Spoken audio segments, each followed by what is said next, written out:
My name is Chuck Storms. I live near Millerville, Alberta, and operate a saddle shop there, custom saddlery.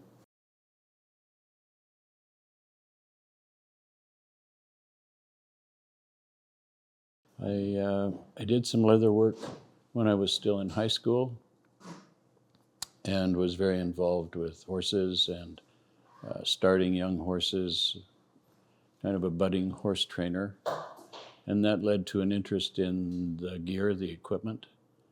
And so when I finished high school, needed a job, so I apprenticed as a saddlemaker in Calgary, and turned out that I liked it, had a bit of an aptitude for it, so I just continued, and became a full-fledged saddlemaker, and then started my own business.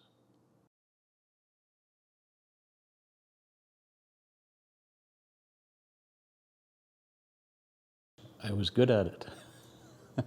Basically, I was very interested in it. Craftsmanship in general was kind of a natural interest of mine. And so as I discovered that I was good at that job, good with the material and with my horse background, it was kind of a natural fit to get into saddles.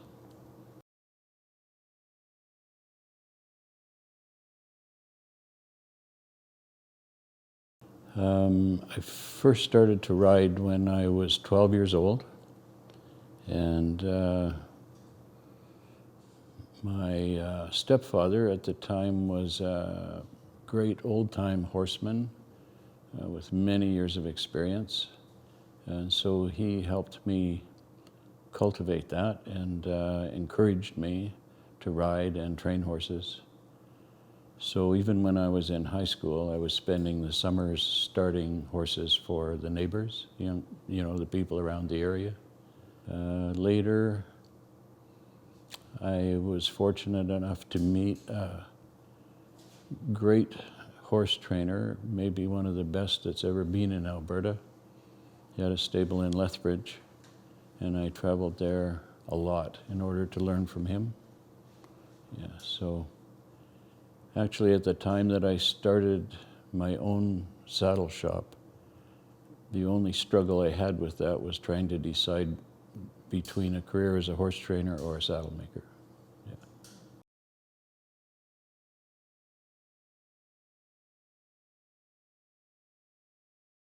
Yes, I can talk a little about saddle trees. There is a huge difference between English and Western saddlery, especially when it comes to the tree. I can speak about both of those, but my main interest has always been Western saddle trees. So the idea is to make a strong, lightweight structure to attach all of the leather to that fits the horse's back and also fits the rider so that both the rider and horse are comfortable. I think we've achieved that in Western saddle making, the proof of which is ranch cowboys probably are the great test. They saddle in the dark in the morning and they unsaddle in the dark at night. They may ride two horses during the day, or they may do the whole day's work on one horse, and they're both comfortable throughout that workday. No sore backs, no sore riders.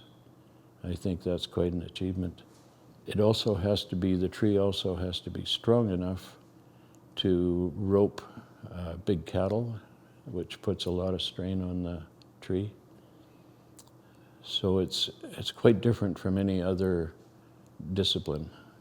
Western saddle trees have to have that degree of strength as well as all the qualities of fit. So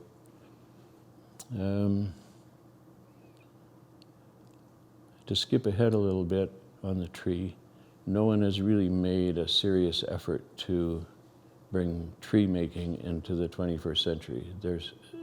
Trees are still made, the best trees are still made of wood,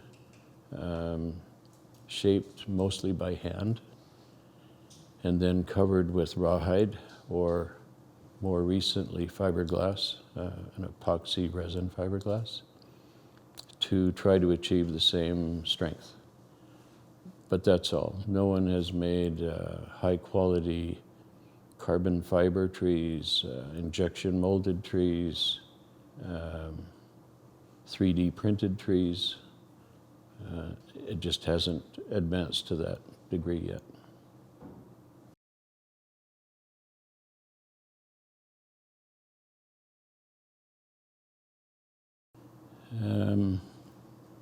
The values that guide me and have guided me for all those years in saddle making and with horses would be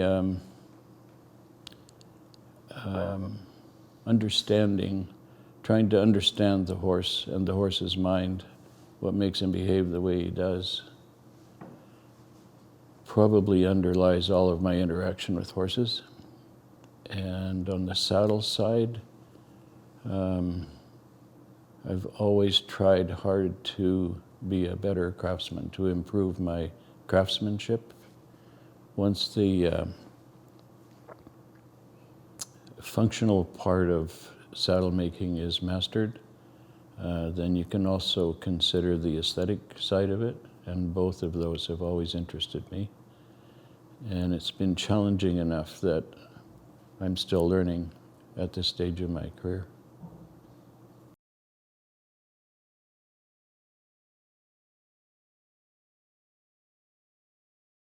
Some of the issues with saddle fit have always been due to the fact that a horse's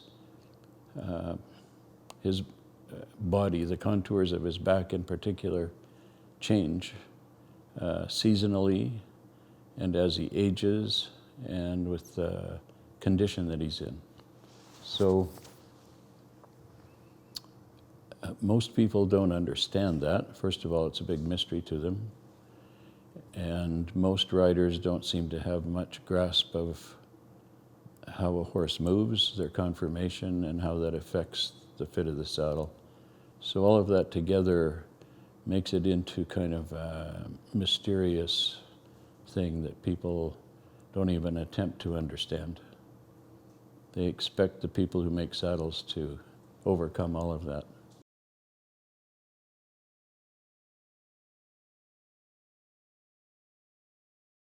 When I go to make a custom saddle, if the customer is knowledgeable enough to describe their horse's backs to me, first of all, I'm not fitting an individual horse, I'm fitting a type of horse. An individual horse never lasts as long as a saddle, so it's fitting a type of horse that that person rides depending on what they do, horseback. So what I need from that customer is an accurate description of their horse's backs and what that saddle has to fit, what they do horseback, what their discipline is. And if they're unable to provide that, then I need photographs of their horse's backs, and then I can decide how to make their tree.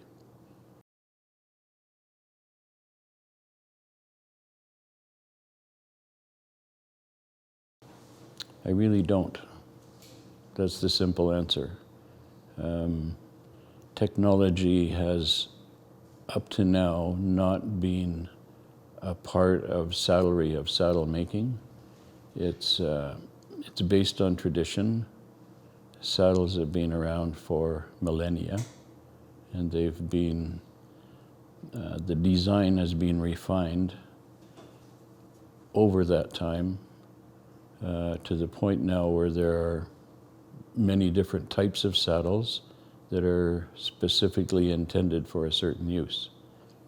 People do a lot of different things horseback, so the difference in saddles reflects that, but no one has really made an effort to apply current technology to saddlery.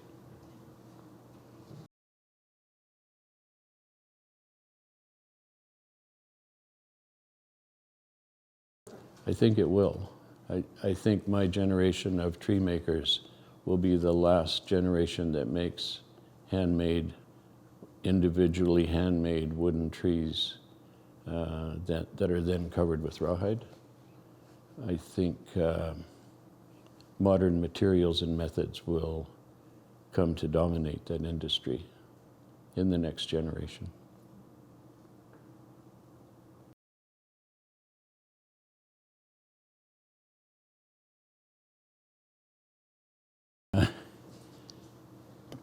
My first impression when I got a call about it was it probably had nothing to do with me because I am a very traditional saddle maker, Western saddle maker.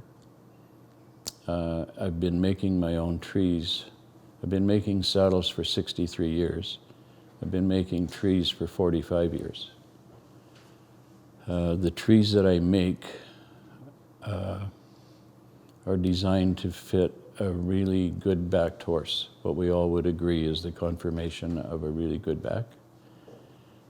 And they will fit with adjustment of padding almost any horse you would like to put your saddle on. So I really didn't see the point of looking any further. That was my first impression. Then when the team came to my saddle shop and spent an hour or two, my first questions actually were, what's your intent? What's the end game? What do you plan to do? And how do you plan to get there? And they answered both of those questions very well.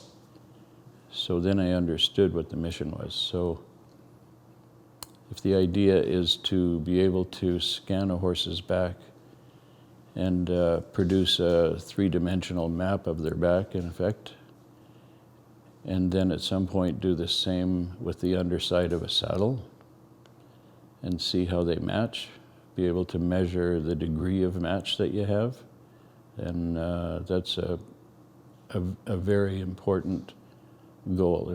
If we can achieve that with Tack-Tek, that would be groundbreaking, yeah, life-changing.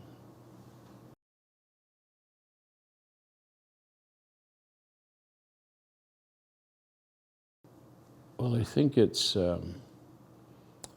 time that a development like Tack-Tek came along to help all levels of horsemen in all disciplines understand fit a lot better and help them achieve a better fit between the saddle and the horse. Most of them are very uneducated, very inexperienced in that department. And I think that this app, when it's completed, will really help that process for a lot of riders and therefore help a lot of horses.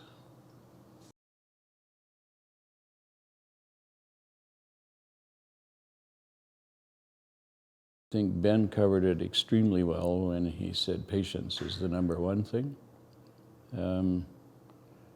Horses do need time and repetition in order to understand what you're asking of them. The biggest problem I see with horsemen in general is a lot of them today do not learn the basics. They don't really understand things like how a horse's vision works, how they move, understand their anatomy well.